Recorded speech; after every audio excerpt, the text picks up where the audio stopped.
Yo-yo TV ప్రేక్షకులకు శుభోదయం. ఈరోజు బులియన్ మార్కెట్లో బంగారం వెండి ధరలు ఏ విధంగా ఉన్నాయో ఒకసారి మనం చూద్దాం. బంగారం కొనాలనుకునే వారికి ఇది నిజంగా ఊరటనిచ్చే వార్త. గత కొన్ని రోజులుగా ఆకాశమే హద్దుగా పెరుగుతూ పోయిన పసిడి ధరలు ఇప్పుడు మెల్లమెల్లగా దిగొస్తున్నాయి. అంతర్జాతీయ మార్కెట్లో చోటు చేసుకున్న మార్పులు, డాలర్ విలువలు హెచ్చుతగ్గుల ప్రభావంతో దేశీయంగా మే 18వ తేదీన బంగారం వెండి ధరలు తగ్గుముఖం పట్టాయి.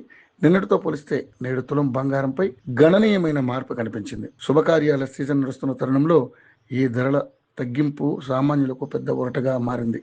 మరి ఈరోజు బంగారం వెండి ధరలు ఏ విధంగా ఉన్నాయో ఒకసారి మనం చూద్దాం. 24 క్యారెట్ల 10 గ్రాముల బంగారం ధర 1,56,920 రూపాయలుగా ఉండగా, 22 క్యారెట్ల 10 గ్రాముల బంగారం ధర 1,43,840 వద్ద కొనసాగుతుంది. ఇక వెండి విషయానికి వస్తే హైదరాబాద్, చెన్నై, కేరళలో కిలో వెండి ధర 2,89,900గా ఉండగా, అదే ఢిల్లీ, ముంబై, బెంగళూరులో అయితే 2,79,900 వద్ద కొనసాగుతుంది.